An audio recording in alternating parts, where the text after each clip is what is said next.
नमस्कार, उत्तराखंड समाचार में आपका स्वागत है। मैं कनक बिष्ट। सबसे पहले मुख्य समाचार। मुख्यमंत्री पुष्कर सिंह धामी ने राज्य के 6 पर्वतीय जिलों में बने 15 ग्राम सेतुओं का किया वर्चुअल उद्घाटन। कहा, बरसात में नदी नालों के उफान में पुल से ग्रामीणों को होगी सहूलियत।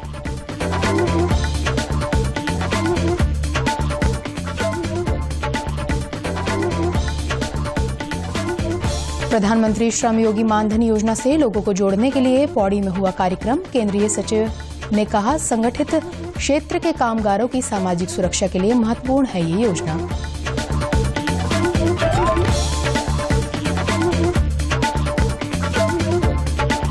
देहरादून में राज्यसभा सांसद नरेश बंसल ने कहा, केंद्र सरकार की सभी महत्वपूर्ण योजनाओं से अनुसूचित जाति और जनजातीय लोगों को जोड़ा, एकलव्य विद्यालयों की संख्या बढ़ाई।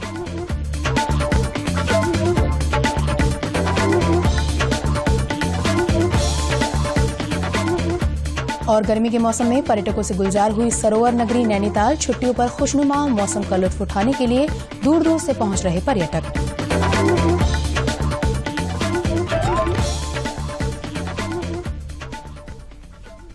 अब समाचार विस्तार से। मुख्यमंत्री पुष्कर सिंह धामी ने आज राज्य के 6 पर्वतीय जिलों में बने 15 ग्राम सेतुओं का वर्चुअल उद्घाटन किया। इस अवसर पर नीति आयोग के उपाध्यक्ष डॉक्टर राजीव कुमार, पद्म भूषण डॉक्टर अनिल प्रकाश जोशी समेत अन्य लोग मौजूद थे। मुख्यमंत्री ने कहा कि पहाड़ी क्षेत्रों में बसे गांवों में मानसून के समय उफनाए नदियों और गाढ़ गधेरों को पार करना बहुत चुनौतीपूर्ण होता है। ग्रामीण क्षेत्रों में बने इन 15 पुलों से 64 गांव जुड़े हैं। इससे लोगों को रोजमर्रा के कार्यों में बहुत सहूलियत होगी। कॉर्पोरेट सोशल रिस्पांसिबिलिटी के तहत इन पुलों का निर्माण हुआ है। नीति आयोग के उपाध्यक्ष डॉक्टर राजीव कुमार ने राज्य के विकास के लिए हर संभव मदद का आश्वासन दिया। पद्म भूषण डॉक्टर अनिल प्रकाश जोशी ने कहा कि ग्रामीण क्षेत्रों के विकास पर हमें विशेष ध्यान देना होगा। विज्ञान और तकनीक के क्षेत्र में सभी संगठनों का सहयोग लेकर राज्य को आगे बढ़ाना होगा। असंगठित क्षेत्र के कामगारों को बुढ़ापे में सहारा देने के लिए केंद्र सरकार ई-श्रम और प्रधानमंत्री श्रम योगी मानधन योजना पर काम कर रही है। पौड़ी में इन दोनों योजना को लेकर आज कार्यक्रम आयोजित किया गया, जिसमें केंद्रीय श्रम एवं रोजगार मंत्रालय के सचिव सुनील बर्थवाल भी शामिल हुए। उन्होंने लोगों को इस योजना के बारे में जानकारी दी।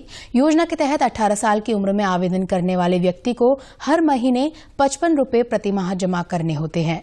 60 साल की उम्र पूरी करने पर उन्हें हर महीने 3000 रुपये न्यूनतम पेंशन प्रतिमाह दी जाएगी। ई-श्रम कार्ड के माध्यम से हमारे जितने भी असंगठित मजदूर भाई बहन हैं, उनका पंजीकरण हो रहा है, ताकि उनको जो संगठित मजदूरों के लिए योजनाएं जो केंद्र सरकार चला रही है और जो राज्य सरकार चला रही है, उसका लाभ उनको मिल सके। ये जो ई-श्रम कार्ड है, उसमें एक उनको यूएन नंबर दिया जाता है जो कि आधार कार्ड से लिंक है, और उनका जो अकाउंट है वो भी उसी यूएन नंबर से लिंक्ड है, ताकि जो भी योजना का पैसा उन तक पहुंचाना है वो सीधे डीबीटी के माध्यम से उन तक पहुंचाया जा सकता है। केंद्रीय सचिव ने बताया कि देश में अभी तक 27 करोड़ लोगों का ई-श्रम और प्रधानमंत्री श्रम योगी मानधन योजना में रजिस्ट्रेशन किया जा चुका है, जबकि उत्तराखंड में 30 लाख और पौड़ी में 1,71,000 लोगों का ई-श्रम में पंजीयन हो चुका है। उन्होंने बताया कि ई-श्रम रजिस्ट्रेशन में उत्तराखंड देश में तीसरे स्थान पर है। जो दूसरी योजना भारत सरकार की हम चला रहे हैं, जिसके बारे में आज हमने इस सभागार में सभी लोगों को, जो यहाँ 500 से अधिक महिलाएं और बाकी लोग जुटे थे, उनको जो हमने बताया, वो है श्रम योगी मानधन योजना, जिसमें जो 18 से 40 वर्ष के जो पुरुष हैं और महिला हैं, वो 60 साल की उम्र के बाद 3000 रुपये की प्रति माह की पेंशन पाने के हकदार बन सकते हैं। श्रम सचिव सुनील बर्थवाल ने बताया कि श्रमिकों को सामाजिक सुरक्षा देने के उद्देश्य से इस योजना पर तेजी से काम किया जा रहा है। इसमें आवेदन करने के लिए अपने नजदीकी जन सेवा केंद्र या डिजिटल सेवा केंद्र में जाकर अपना रजिस्ट्रेशन करा सकते हैं। रजिस्ट्रेशन के लिए बैंक खाता, पासबुक और आधार कार्ड जरूरी होगा। उत्तरकाशी में पुरोला और आसपास के क्षेत्रों को बागवानी क्षेत्र घोषित करने के लिए राज्य सरकार काम करेगी। विकासखंड मोरी के प्राथमिक स्वास्थ्य केंद्र को सामुदायिक स्वास्थ्य केंद्र के रूप में अपग्रेड किया जाएगा। साथ ही पुरोला विकासखंड के सामुदायिक स्वास्थ्य केंद्र को उपजिला चिकित्सा अस्पताल के रूप में अपग्रेड किया जाएगा। मुख्यमंत्री पुष्कर सिंह धामी ने सोमेश्वर मंदिर में बिशु मेले के शुभारंभ के अवसर पर ये घोषणाएं की। उन्होंने कहा कि नौगांव विकासखंड स्थित में नए सत्र में डिग्री कॉलेज स्थापित किया जाएगा। साथ ही मोरी, नेटवाड़, सांकरी, जखोल मोटर मार्ग भी बनाया जाएगा। हमने अपने संकल्प के रूप में लिया है, यहाँ जैसे जो हमारा सोमेश्वर महादेव का प्रांगण है इसका हम सौंदर्यीकरण करेंगे, यहाँ का अस्पताल है उनको पूरा करेंगे, कुछ सड़कों पे काम है सड़कों को अच्छा करेंगे और भी बैग मिलने और अन्य क्षेत्र पे हमारे संस्थानों जो बातें रहती हैं उन सब पर हम आगे काम करेंगे और धीरे धीरे करेंगे। कार्यक्रम में मुख्यमंत्री ने रवाई जौनसार क्षेत्र की अनूठी संस्कृति को विशेष संस्कृति बताया। उन्होंने कहा कि इस बार चारधाम यात्रा बड़े स्तर पर होगी, जिसके लिए सरकार पूरी तरह तैयार है।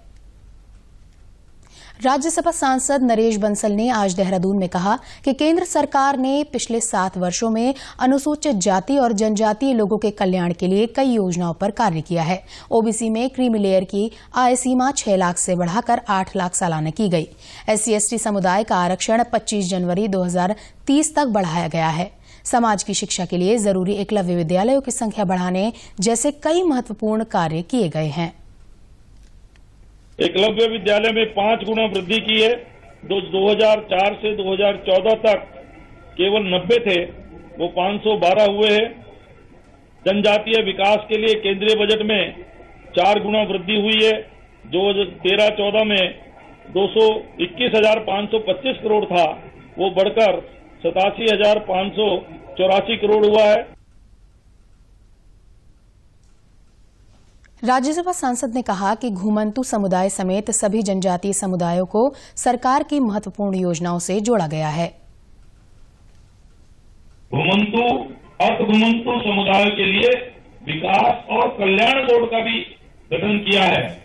इतना ही नहीं, मुद्रा लोन और जितने भी हमारे कल्याणकारी योजनाएं हैं, चाहे वो जनधन खाते हों, चाहे वो उज्ज्वला के गैस कनेक्शन हो, मुद्रा लोन हो, सब प्रकार के माध्यमों से जनजातीय समाज को पूरी तरह से लाभान्वित करने का काम मोदी जी की सरकार ने किया है। नरेश बंसल अम्बेडकर जयंती के अवसर पर आयोजित प्रेस कॉन्फ्रेंस को संबोधित कर रहे थे। सीमांत जनपद चमोली में चाय बागान किसानों की आमदनी बढ़ा रहे हैं। बंजर भूमि पर लहलहाते चाय बागानों को मनरेगा के तहत ग्रामीणों ने पुनर्जीवित किया है।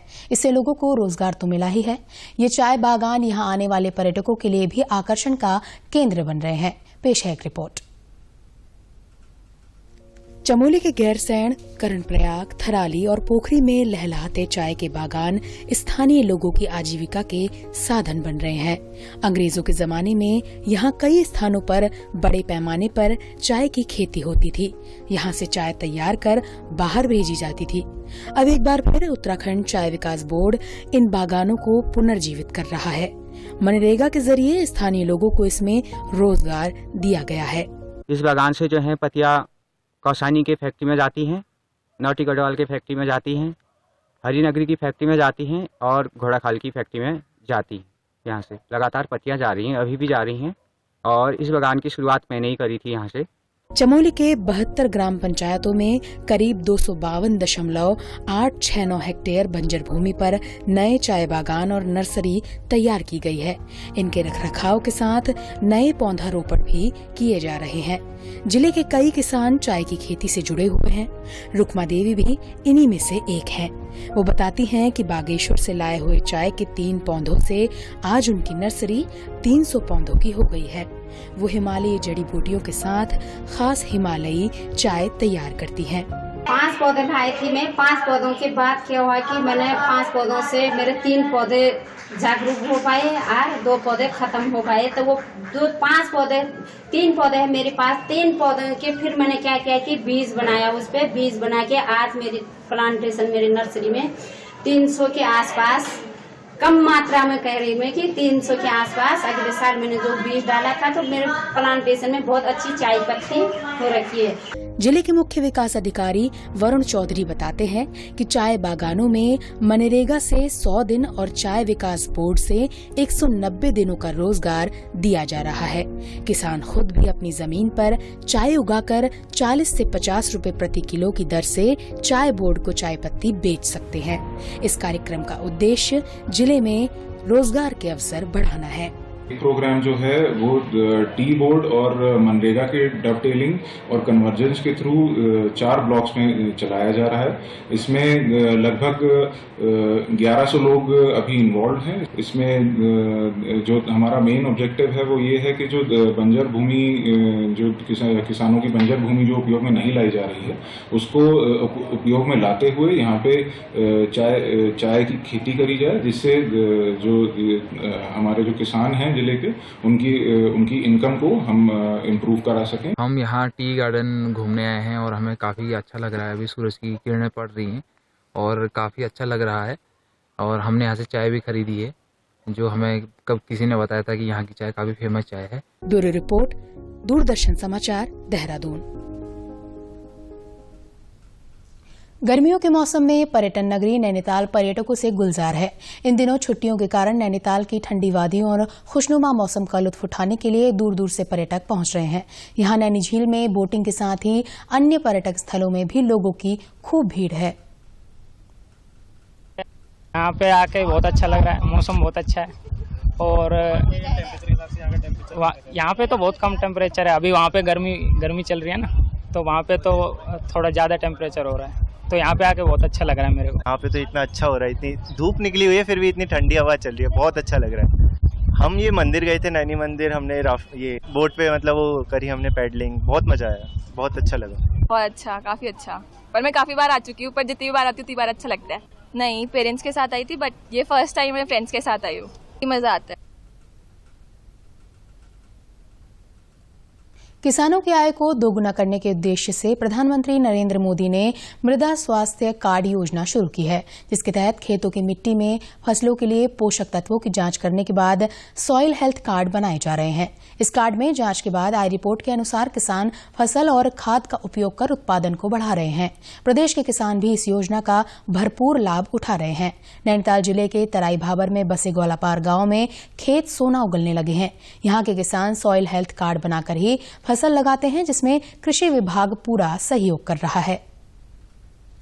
हमारे कृषि विभाग में नमसा योजना एक है आरएडी, इसके अंतर्गत सॉइल हेल्थ कार्ड की स्कीम है, जो कि हमारे यहाँ पर जो सिलेक्टेड गांव हैं उनमें किसानों के खेतों पर उन्हें ट्रेनिंग दी जाती है और उसी के तहत इनके किसानों के जो खेतों से सैंपल मृदा परीक्षण का कराया जा रहा है, जिसमें उनको जो है एक सॉइल हेल्थ कार्ड, टेस्टिंग के बाद सॉइल हेल्थ कार्ड मिलता है, जिसमें उनकी ज़मीन में जो भी कमी है, जिस भी पोषक तत्व की कमी है, वो उसमें कलर के रूप में इंडिकेट किए जाते हैं, ताकि किसान जो है कलरों को देख के, उन रंगों को देख करके अपने खेती में उन्हीं जो है उर्वरकों का इस्तेमाल कर सकें, जिससे उनकी खेती की पैदावार जो है वो भी बढ़े और अनावश्यक रूप से जो भी उसमें डालते हैं नाइट्रोजन, फास्फोरस, पोटास, वो भी उसमें उनकी खेती में बचत होती है। सॉइल हेल्थ कार्ड बनाने के लिए खेत की अलग अलग जगह से मिट्टी के नमूने लिए जाते हैं। इन सैंपल के जरिए मिट्टी के पीएच मान, कार्बन की स्थिति, नाइट्रोजन, फास्फोरस और पोटाश की मात्रा की जांच की जाती है। अमूमन किसानों की घर पे जाकर ही मिट्टी की जांच कर रहे हैं और इसमें हम लगभग 5 चीज़ें बता रहे हैं। एक तो हम कार्बन की स्थिति क्या है वो बता रहे हैं, और एक दूसरे नंबर पे पीएच मान और नाइट्रोजन, फास्फोरस और पोटाश की मात्रा के बारे में, उनकी मिट्टी के सॉइल हेल्थ के बारे में बता रहे हैं। इससे क्या फायदा होगा? गोलापार गांव के किसानों को सॉइल हेल्थ कार्ड से काफी मदद मिल रही है। इससे उन्हें अपनी मिट्टी में पोषक तत्वों की कमी के बारे में जानकारी मिलती है, जिनको दूर करने के लिए वो जरूरी उर्वरकों का उपयोग करते हैं। सॉइल कार्ड के प्रति किसानों को जागरूक करने का एक उन्होंने बीड़ा उठा रखा है। उसके पीछे का सबसे बड़ा मकसद यह है कि हम जो किसान लोग होते हैं, हम मुख्य तौर पर अपनी जो मृदा होती है उसके ऊपर विशेष ध्यान नहीं रखते हैं। इस कार्ड बनने से फ़ायदा ये होता है कि हमारी ज़मीन का जो पूरा लेखा जोखा होता है इस कार्ड में आ जाता है। इस कार्ड में आने के बाद किसान लोग क्या करेंगे कि उनकी ज़मीन को क्या चाहिए और कौन से तत्वों की कमी है, नाइट्रोजन की कमी है या कार्बन की कमी है।